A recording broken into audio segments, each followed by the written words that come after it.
Boa noite a todos. Vocês me ouvem?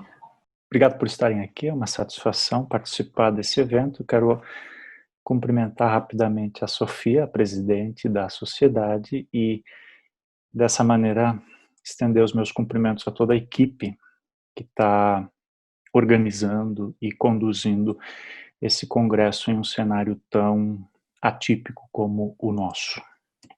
A questão que eu trago hoje aqui, ela é parte de uma pesquisa maior em andamento e a pergunta que vocês viram no título, ela faz um pouco mais de sentido nesse contexto de uma pesquisa um pouco maior. Em todo caso, eu estou chamando de paradigma simulacionista esse entendimento, essa tese de que a compreensão linguística e a memória são processos de simulação mental de experiências. Por outro lado, o fisicalismo não cerebralista, eu vou desdobrar isso um pouco melhor ao longo da apresentação, tem como tese central esta, de que a natureza da mente é tal que está em conformidade com a condição física do objeto que ela experiencia. E a questão, então, é se o paradigma simulacionista é compatível com o fisicalismo não cerebralista. Eu preparei uma apresentação que segue este roteiro. Primeiro eu vou contar para vocês um pouco do paradigma simulacionista, eu vou apresentar essa tese e também algumas evidências empíricas que a corroboram, de que a compreensão linguística envolve simulação. Em seguida eu volto a atenção para a memória, a tese de que a memória envolve simulação e também alguma evidência empírica nesse sentido. É importante aqui ter presente que isso é um paradigma e não uma teoria, portanto um conjunto de teorias não exatamente sintonizadas entre si. Feito isso, eu falo um pouco do fisicalismo não cerebralista. Este sim é uma teoria, é uma doutrina, um desenvolvimento recente no âmbito da metafísica da mente. E a minha abordagem aqui vai ser a de tentar desmembrar o núcleo teórico dessa filosofia, identificando nela uma teoria do objeto, uma teoria do tempo e uma teoria da experiência. Com isso, eu construo conteúdo para finalmente especular um pouco alguma compatibilidade ou, para ser mais justo, apontar algumas aproximações que me parecem promissoras, de novo, no contexto de uma pesquisa maior. Passemos então à tese de que a compreensão linguística envolve simulação. Tem muita literatura sobre isso, um texto que eu gosto é esse do Benjamin Bergen, é um cientista cognitivo da Califórnia, e ele diz isso com elegância, e a ideia básica é esta. Language users construct mental experience of what it would be like to perceive or interact with objects and events that are described in language. A citação é um pouco maior e eu faço questão de colocar ela, toda ela, para dar a oportunidade de vocês, se houver interesse, pensar um pouco mais sobre o que está dito aí na sequência. Eu não vou desdobrar isso. Essa tese, ela é muito forte nos estudos contemporâneos nessa intersecção das ciências cognitivas com a linguagem. Esse review do ano passado mostra que o foco do estudo da compreensão linguística é justamente esse, de tomar a compreensão como um processo de simulação mental de experiências sensório-motoras e outras. De fato, tem muita literatura empírica sobre isso e eu apresento muito brevemente evidências empíricas da simulação na compreensão linguística. Uma tonelada de papers que fazem uso de neuroimagem. E aqui a ideia básica é mais ou menos a seguinte. Se há simulação, então certas áreas do cérebro, por exemplo, o córtex motor, o córtex sensorial, devem apresentar atividade em resposta a estímulos linguísticos. Há também uma tonelada de estudos empíricos que fazem uso de estimulação magnética transcraniana, e aqui a questão básica é a seguinte. Se há simulação, então o impedimento temporário de certas áreas do córtex motor ou do córtex sensorial deve modular a performance linguística. Vocês veem que em cada caso eu boto a imagem de um paper, não é o mais importante, é um que eu li, para ilustrar a ideia. Tem também bastante evidência vinda de estudos que se debruçam sobre lesões cerebrais localizadas. E aqui a questão parece ser a seguinte: se há simulação, então lesões em certas áreas devem modular certas performances linguísticas. Esse é o textinho introdutório de um volume organizado pelos nossos amigos o Adolfo e o Ibáñez sobre essa relação da linguagem com outras lesões cerebrais localizadas. Isso em pouquíssimas palavras, então, a tese de que a linguagem envolve simulação e alguma evidência empírica que corrobora essa tese. De imediato passo, então, à tese de que a memória envolve simulação. Essa é uma tese bastante conhecida no âmbito da filosofia da memória e um trabalho incontornável nesse contexto é esse pequeno paper da Shanton e do Goldman, Simulation Theory, onde eles se dedicam a argumentar justamente que a memória episódica consiste na tentativa ou na reexperiência de eventos do próprio passado. Antes disso, o incontornável Tolvin, começo do nosso século, já tinha avançado essa ideia e vinculado a memória episódica à viagem mental no tempo e registrado essa intuição que isso nos permite reexperienciar experiências. Para citar mais um paper que coloca essa tese, é também um clássico desse trio aí, onde aparece bem formulada essa hipótese ou essa ideia de que o nosso cérebro, a nossa cognição conta com um sistema que se encarrega de vários tipos de tarefas que, de um ou de outro modo, envolvem simulação mental, sendo a memória uma delas. O pensamento episódico futuro, outra, pensamento contrafactual, outra, mind reading, outra.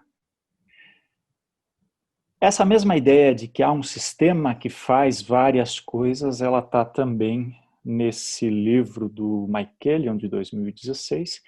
Mike Kellyon é um conhecido da comunidade filosófica brasileira, um importante filósofo da memória, e ele justamente argumenta a favor da existência de um sistema de construção episódica, e a memória não é diferente em tipo de outros processos episódicos, e são esses que eu nomeei há pouco. Então, para lhes dar uma rápida ideia dessa tese de que a memória envolve simulação, e na continuidade, então, eu já mostro muito brevemente algumas evidências empíricas também sobre isso.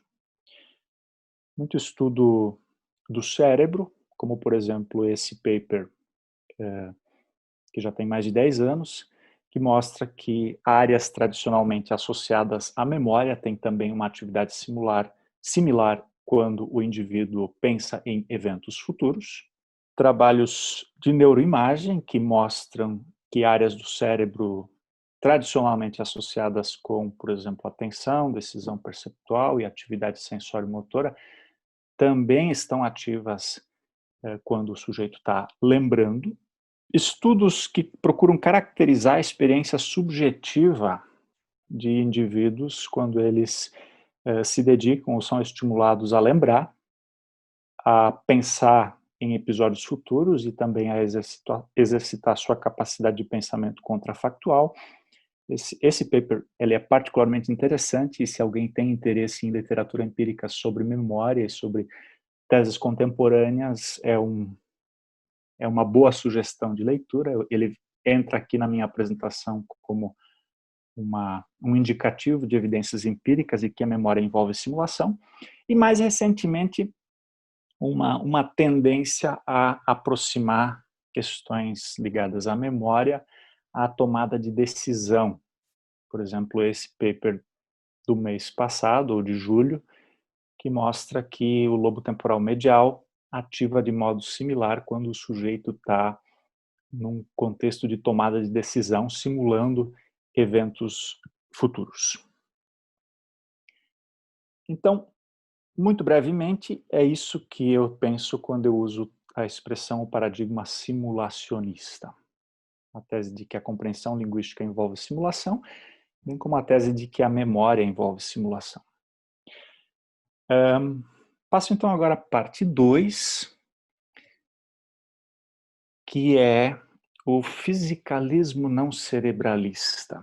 Esse é um desenvolvimento, como eu disse no começo, recente, no âmbito da metafísica da mente, e o indivíduo que está trabalhando nessa pauta é um filósofo italiano, que está em Milão, chamado Riccardo Manzotti, e a tese dele é a de que a mente é idêntica ao objeto externo que ela experiencia. Então, se você pensar no fisicalismo mais conhecido entre nós, que defende a identidade mente-cérebro, poderíamos caracterizar esse fisicalismo como um fisicalismo cerebralista, e este é então, e essa expressão eu penso que ela mais ou menos traduz essa tese do Manzotti, um fisicalismo não cerebralista. Como eu já disse no começo, a minha estratégia aqui é a de tentar desmembrar o núcleo teórico do fisicalismo não cerebralista, identificando aí uma teoria do objeto, uma teoria do tempo e uma teoria da experiência. Eu passo então agora a comentar brevemente essas três teorias. É uma interpretação minha dessa doutrina, desse desenvolvimento recente na filosofia fisicalista da mente. Em primeiro lugar, a teoria do objeto. Em uma palavra, o fisicalismo não cerebralista subscreve uma ontologia relacional. Quer dizer, objetos físicos têm natureza relativa e atual. E o Manzotti diz, relativa quer dizer que cada propriedade do objeto depende de outros objetos, ela é intrinsecamente relativa. E atual quer dizer que cada propriedade do objeto é situada e definida na ocorrência de um processo físico real, localizado no espaço e no tempo. Importa notar que essa ontologia relacional se afasta do senso comum, do entendimento mais difundido de que objetos físicos são entidades fixas, com propriedades intrínsecas, independentes do entorno e das circunstâncias e com relações causais extrínsecas. Todavia, ela está bem alinhada com a física contemporânea, com a mecânica quântica, com a teoria da relatividade, nesta tese de que todas as propriedades se manifestam causalmente por meio de seus efeitos, e esses efeitos trazem as propriedades à existência, e assim os objetos, que são feixes de propriedades, e fixam o objeto em certa localização espaço-temporal precisa. Então, a realidade toda, para um fisicalista como Manzotti, ela é constituída por objetos relativos que são causalmente eficazes. Algo existe na medida em que seus efeitos ocorrem. Então, são as circunstâncias causais que instituem o objeto. Isto é, o objeto existe graças a relações causais atuais, ocorrentes, com outros objetos. Ele é uma entidade espaço-temporal causalmente destacada. Vale acrescentar que também o corpo humano é, sob esse prisma, também um objeto relativo e atual. Mais especificamente, o meu corpo é o objeto físico em relação ao qual os objetos do entorno existem. E nesse plano, o papel do corpo, enquanto objeto físico relativo, é idêntico ao de qualquer outro objeto animado ou inanimado. Isto é, o papel de oferecer aos outros objetos uma oportunidade de produzir efeitos. O corpo é, como diz nesse fragmento, apenas uma entidade física. Aqui tem uma questão mais técnica, que é de distinguir o fisicalismo não cerebralista do idealismo. Se você tem trânsito com essas questões, talvez essa pergunta já tenha vindo na sua mente. Demoraria mais para destrinchar isso, eu deixo só ela sinalizada. A teoria do tempo que eu encontro no núcleo teórico do fisicalismo não cerebralista, eu chamaria ela assim de uma concepção relacional de tempo. Em uma frase, o presente é tal que engloba o conjunto das relações causais que constituem o mundo físico. Diz o Manzotti, o presente é o conjunto de todos os objetos atuais que produzem efeitos. Com outras palavras, todo e qualquer objeto causalmente eficaz está no presente.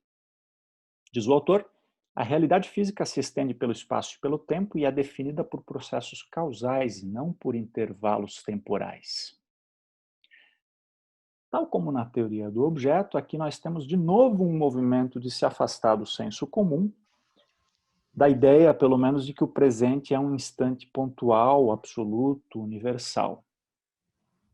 Para o homem comum, dois objetos são simultâneos se estão ou ocorrem no mesmo instante, enquanto que para o fisicalismo não cerebralista, a simultaneidade é uma questão de causar efeitos que ocorrem juntos. Aqui, se nós pensarmos nas relações de causa e efeito, nós logo percebemos que elas não são instantâneas e cumpre notar que nada no próprio mundo físico determina a distância temporal máxima entre uma causa e um efeito.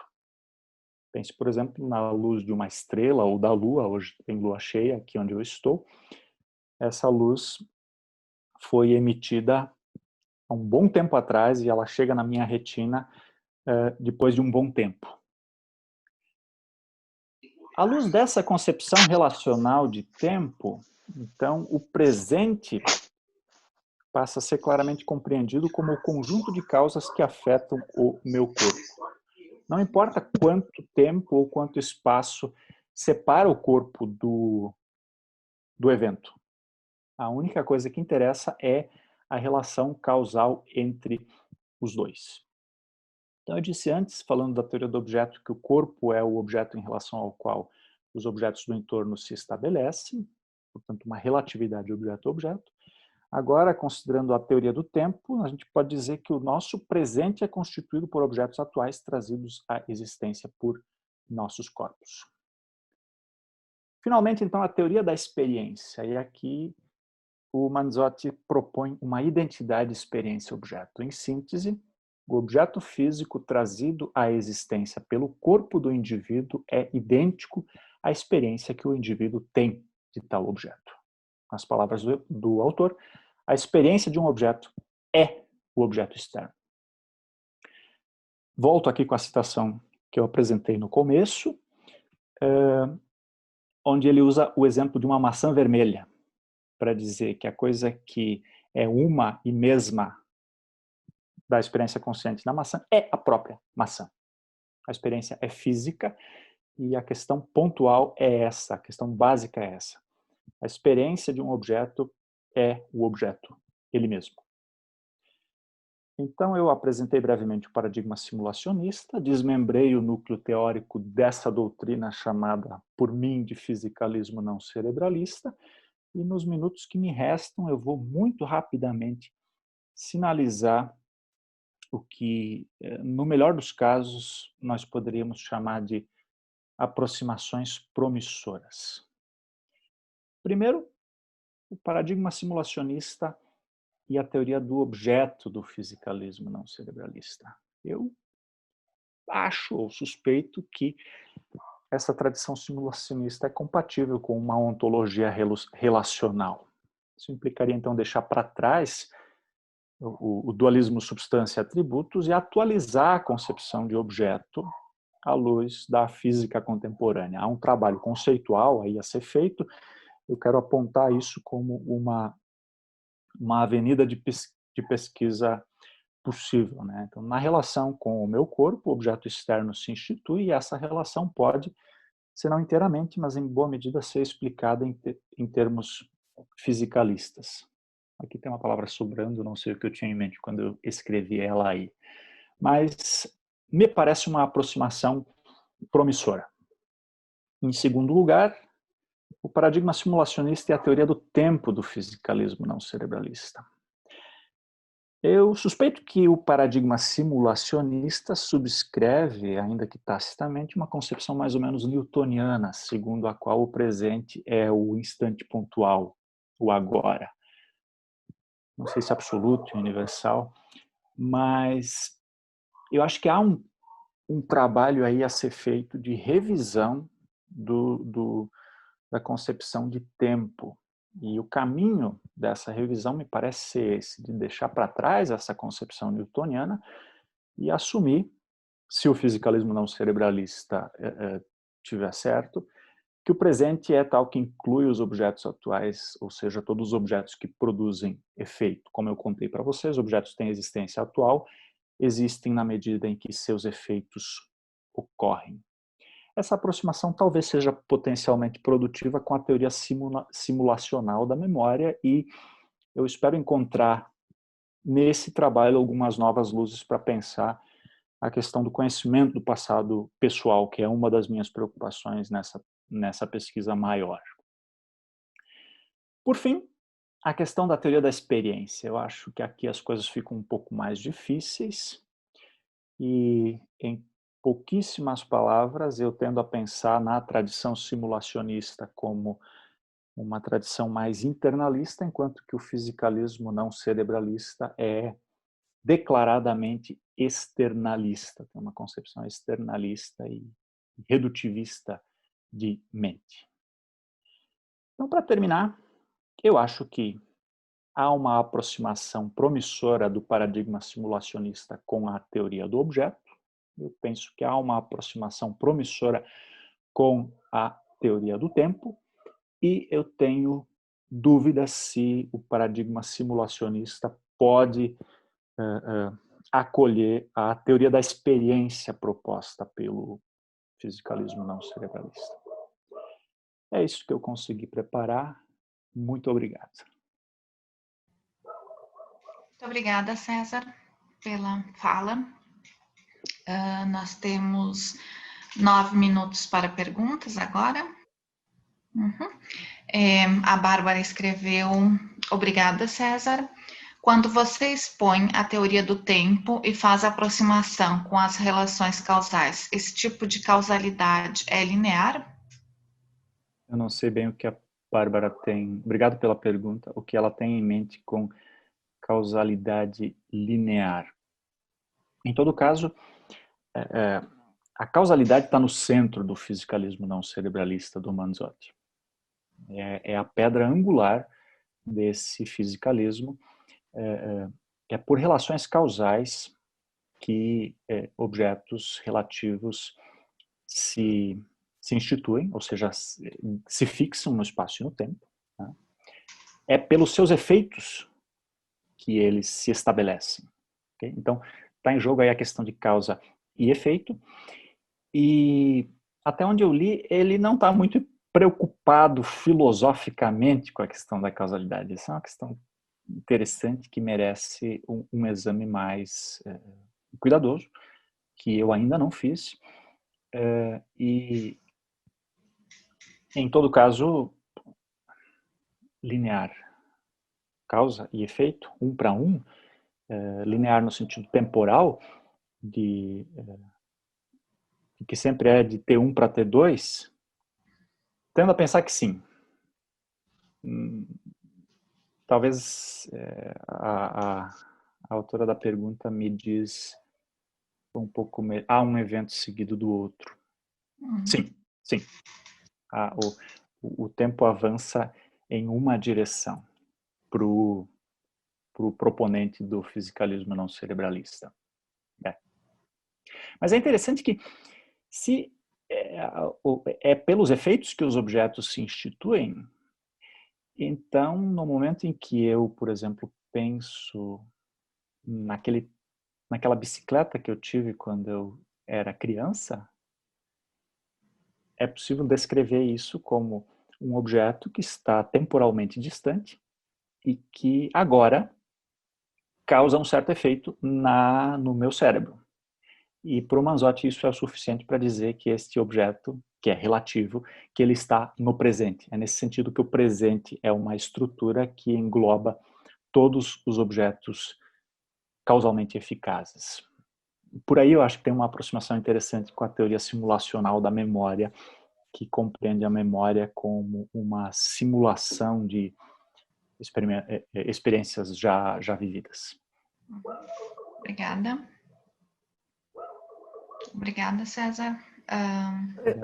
Eu só queria comentar, muito obrigada, César, muito interessante e bastante complexa a exposição, no sentido de que tu trazes muitas novidades, né, e literatura também bem recente, e tentas aproximar visões também recentes e acrescentar uma posição pessoal. Então,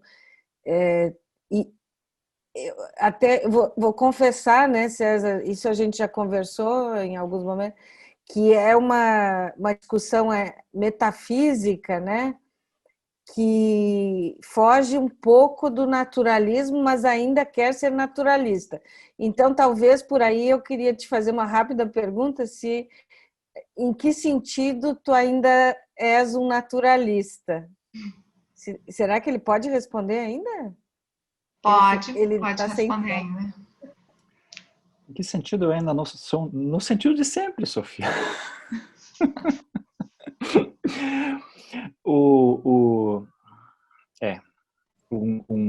Um naturalismo. Essa é uma boa questão, ela não tinha me ocorrido tão explicitamente assim, pelo menos epistêmico aí, eu preciso pensar um pouco mais sobre isso. Eu vou pensar. Tá bem. Tá bem. Obrigada.